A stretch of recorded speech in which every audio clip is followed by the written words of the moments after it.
चंगूर बाबा जैसे लोग कभी ख़त्म नहीं हो सकते अगर आप सुपरफिशियली इस प्रॉब्लम को हैंडल कर रहे हो, क्योंकि हमारे मिनिस्टर्स मिले हुए हैं। उनकी मिली भगत के बिना ये लोग ऐसे रैकेट्स पनप ही नहीं सकते, मैं मान ही नहीं सकती। At the very first place आप अनऑथराइज्ड जो ऑक्यूपेशन है उसको अलाउ क्यों करते हो? क्यों अलाउ करते हो बिना बैकग्राउंड को वेरीफाई किए किसी को लैंड अलॉट करना? क्योंकि हमारे जो मिनिस्टर्स हैं वो भी ऐसे ही लैंड लेते हैं। वो कैसे रूल्स बनाएंगे? आधार कार्ड कोई भी बना सकता है, कितने भी बना सकता है, किसी भी स्टेट का बना सकता है, कोई कंट्रोल नहीं है। आधार कार्ड इसलिए बनाया था कि ऐसी जो गतिविधियाँ हैं उनको रोक लगा सके, उनको रोका जा सके, लेकिन पर्पस सर्व नहीं हो रहा है। सिस्टम फेल हो रहा है क्योंकि सुपरफिशियल लेवल पे हैंडल किया जा रहा है। हमारी गवर्नेंस जो है वो टाइट नहीं है और ये केस आए दिन बढ़ते जाएंगे। दो तरीके हैं हैंडल करने के, या तो अपने कल्चर में सुधार लाओ या सोशल रिफॉर्म्स करो पॉलिटिकल लेवल पे। ज्योतिराव फूले का नाम आपने सुना था? हमें बहुत सारे ज्योतिराव फूले चाहिए। आपको मालूम होगा, उनकी कहानी सबने सुनी होगी कि अपनी फ्रेंड के घर पर, जो कि ब्राह्मण फैमिली थी, कोई मैरिज सेरेमनी वो अटेंड करने गए थे और क्योंकि वो शूद्र थे, उस टाइम शेड्यूल कास्ट नहीं होता था, इसलिए उनको मिस ट्रीटमेंट मिली थी। उन्होंने ठान लिया था कि मैं रिफॉर्म्स लाऊंगा। उन्होंने देखा था कि एजुकेशन ही एक ऐसा ज़रिया है जिससे आप इन प्रॉब्लम से डील कर सकते हो। उस टाइम गर्ल्स एजुकेशन नहीं होती थी, विडो मैरिज नहीं होती थी। उन्होंने रिफॉर्म्स लाए। हमारे देश में गर्ल्स की और विडोज़ की इतनी पैथेटिक कंडीशन थी। उन्होंने गर्ल्स एजुकेशन और विडो मैरिज जब शुरू की थी, तब जो ये प्रीस्ट क्लास, ब्राह्मण क्लास थे ना, इन्होंने बोला था इनकी फैमिली को कि इसको बेदखल कर दो। उन्होंने किसी की नहीं सुनी। मुस्लिम्स ने, मुस्लिम फैमिली थी एक, क्रिश्चियंस ने इनका साथ दिया था रिफॉर्म्स लाने में। और आपको क्या लगता है कास्ट सिस्टम नहीं थी? कास्ट सिस्टम तो अभी भी है और बहुत ज़्यादा है। जाकर देखिए गांवों में, जाकर देखिए रिमोट प्लेसेस पे। जब इन लोगों को सहारा नहीं मिलेगा, सब लोग इनसे भेदभाव करेंगे, तो ऐसे लोग फ़ायदा उठाएंगे। विडोज़ को कितना मिसट्रीट किया जाता है। कोई विडो हो ना जाए, कोई लड़की अकेली हो ना जाए, यहाँ के जो मेल्स हैं वो ही नहीं छोड़ते। और उसके बाद क्या होता है कि ये जो लव जिहाद करके चल रहा है आजकल, ये लड़कियों की ऐसी ऐसी पिक्चर्स लेते हैं और फिर लीक करने की धमकी देते हैं। क्यों? लड़कियों को डर है कि अगर उनकी पिक्चर्स लीक हो रही है तो उनके लिए ही शेमफुल है। जो दूसरे ने काम किया है ऐसा, उसके लिए शेमफुल नहीं है। सबसे पहले तो आपको अपनी एजुकेशन में इम्प्रूवमेंट लानी पड़ेगी। अभी देखिए जो सर्वे हुआ है उसके हिसाब से 50%, not only in government school, also in private school, 50% बच्चे ऐसे हैं जिनको बेसिक कॉन्सेप्ट्स की नॉलेज नहीं है। और ये इसलिए हो रहा है, बच्चे फेसबुक, ट्विटर, इंस्टाग्राम, टेलीग्राम पे लगे रहते हैं। और ये साइट्स किसकी है? ये अमेरिकन कंपनीज़ की साइट्स हैं। अमेरिका का कल्चर देख लीजिए, उनके लिए तो नॉर्मल है। वहाँ पर कॉलेज में रेयर ही कोई लड़की होती होगी जिसके साथ गलत काम नहीं हुआ होता। अब मैं वो नाम लूँगी, मुझे अच्छा नहीं लगता।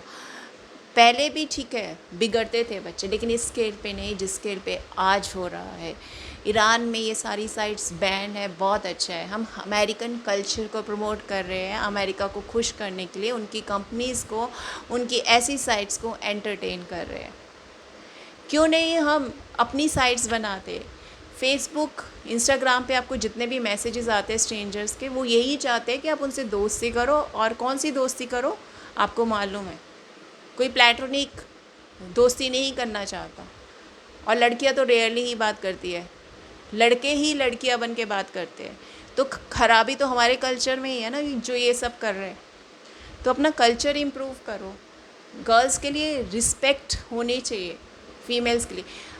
जो बंदा परेशान होता है ना, यहाँ पर लुक डाउन किया जाता है और ऐसे लोग ही फ़ायदा उठाते हैं। ये जो नकली बाबा होते हैं, क्यों जाना पड़े बाबाओं के पास? अभी ये आकाशिक रिकॉर्ड्स वाली कोई थियरी चली है कि हम आपके जो पुराने रिकॉर्ड्स हैं उनको इरेज कर देंगे। आप बताइए, लॉजिक लगाइए कि पॉसिबल है? आपको अपने कर्मों का हिसाब तो करना ही होगा ना। क्या कोई दूसरा बंदा पैसे लेकर आपके रिकॉर्ड्स में वो इरेज कर देगा? पॉसिबल है। तो फिर क्या फ़ायदा हुआ ये कर्म थ्योरी का जो हमने पढ़ी हुई है, सब बेकार हुई ना। जब आपके पास अपनी फैमिली का सपोर्ट होगा तो आप ऐसे बाबास के चंगुल में नहीं फंसोगे। आपको क्या लगता है बाबाज है ये छोटे छोटे काम देते हैं, जैसे सुनने में आया चंगुल बाबा ऐसे ही करते थे कि ताबीज़ देते थे कि हम ठीक कर देंगे, आपको प्रॉब्लम सॉल्व कर देंगे। यहाँ जो बहुत गरीब होते थे उनको काम दे देते थे, पैसे देते थे और एक्स्ट्रा पैसे दे दिया करते थे। आपको क्या लगता है डायरेक्ट बोलते होगे कि आओ इस्लाम अपना लो? ऐसे नहीं होता। पूरा ब्रेन वॉश धीरे धीरे किया जाता है, उनके वीक पॉइंट्स वीक स्पॉट्स को टच किया जाता है। बोला जाता है आपके कल्चर ने आपको क्या दिया, हमारे तो इस्लाम है, इधर यही सिखाते हैं, भेदभाव नहीं है, ऊपर नीचे कास्ट सिस्टम नहीं है, हम अपने बच्चों को शुरू से ट्रेनिंग देते हैं। मुस्लिम्स में एक बात है कि अपने बच्चों को शुरू से सिखाते हैं कोई ना कोई आर्ट, इनके हाथ में हुनर होता है, कोई ना कोई जो प्रोफेशन है। ये पढ़ाई पे इतना ध्यान नहीं देते, ये हाथ के काम पे ध्यान देते हैं। और ये सबसे बड़ी बात है, हमारे स्कूल्स कॉलेज में ऐसा कल्चर नहीं है। हम लोग पढ़ते रहेंगे और लास्ट में क्या होगा, नौकरी नहीं मिलेगी।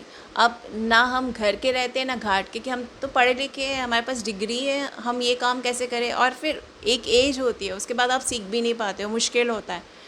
और वो जो लेवल होता है ना वो आप अचीव नहीं कर पाते। इसलिए शुरू से ही ट्रेनिंग देनी चाहिए उस चीज़ की जिसमें आप अच्छे हो। हर किसी पे एक ही जैसी पढ़ाई थोपी हुई है, चेंजेस लाने ही नहीं है। अभी रिसेंटली एक मूवी आई थी केरला की, स्थानार्थी श्री कुतन।